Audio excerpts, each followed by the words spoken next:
धन्यवाद chairman sir.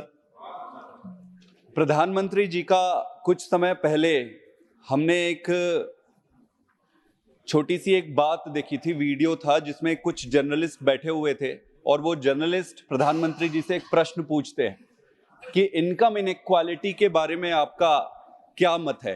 प्रधानमंत्री जी थोड़े से मुस्कुराते हैं और मुस्कुरा कर कहते हैं कि क्या सबको गरीब बना दें क्या। मेरा ये मानना है कि देश के प्रधानमंत्री जी को इनकम इनइक्वालिटी जैसे संवेदनशील और महत्वपूर्ण मुद्दे पर थोड़ी गंभीरता से लेनी चाहिए थी। सर, इनकम इनइक्वालिटी से हेल्थ इनइक्वालिटी होती है, एजुकेशन इनइक्वालिटी होती है, सोशल वेलफेयर इनइक्वालिटी होती है, लाइफस्टाइल इनइक्वालिटी होती है और ओवरऑल देश में जो इनइक्वालिटी आती है वो इनकम के इनइक्वालिटी से ही आती है।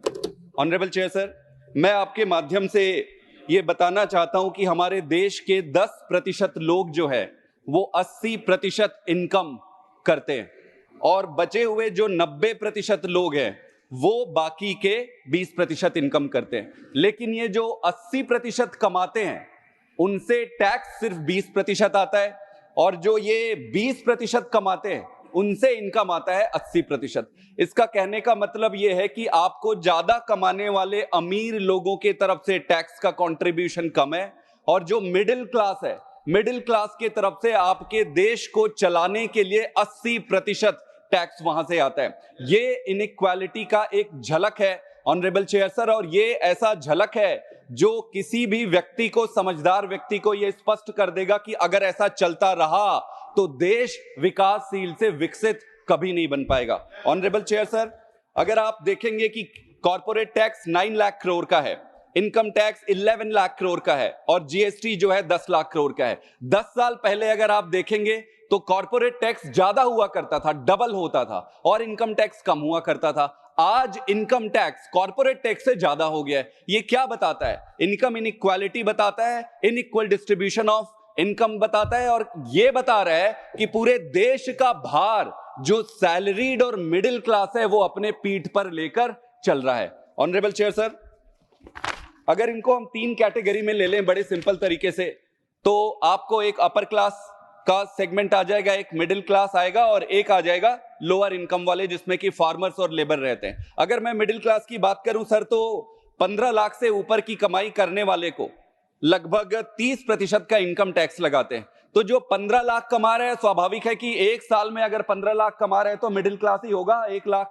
के आसपास पर मंथ का आप ले ले तो एक अपर मिडिल क्लास का व्यक्ति भी 30% देता है और अडानी अंबानी जी हो या कोई भी अमीर आदमी हो वो भी 30% का इनकम टैक्स देता है। तो ये बहुत ही कॉन्ट्रास्टिंग डिफरेंस है कि करोड़पति लोग भी 30% दे रहे हैं और एक मिडिल क्लास का व्यक्ति भी 30% दे रहा है। सर, मिडिल क्लास आदमी के जीवन में एक ही बदलाव आया है। पहले वो 9 से 5 काम करता था, आज 9 बजे सुबह से लेके वो 10 बजे तक, फिर वर्क फ्रॉम होम, फिर सैटरडे, फिर संडे। अपनी जिंदगी तबाह कर रखा है मिडिल क्लास ने, क्योंकि उसके सपने हैं। अपने उस सपने को पूरा करने के लिए वो काम कर रहा है, काम से कमाई कर रहा है और उस कमाई से टैक्स पे कर रहा है। आप चाहे इनकम पे टैक्स ले लो, अगर वो कुछ खरीदता है तो खरीदने पे टैक्स ले लो, थोड़े बहुत इन्वेस्टमेंट करता है तो आप उस पे भी टैक्स लगा रहे हो। चारों तरफ टैक्स के टैक्स, टैक्स पे टैक्स और टैक्स के पैसे से ही हमारे फिनेंस मिनिस्टर या हम सबके लिए कह रहा हूं मैं, बैठ जाते हैं पेन पेपर लेके।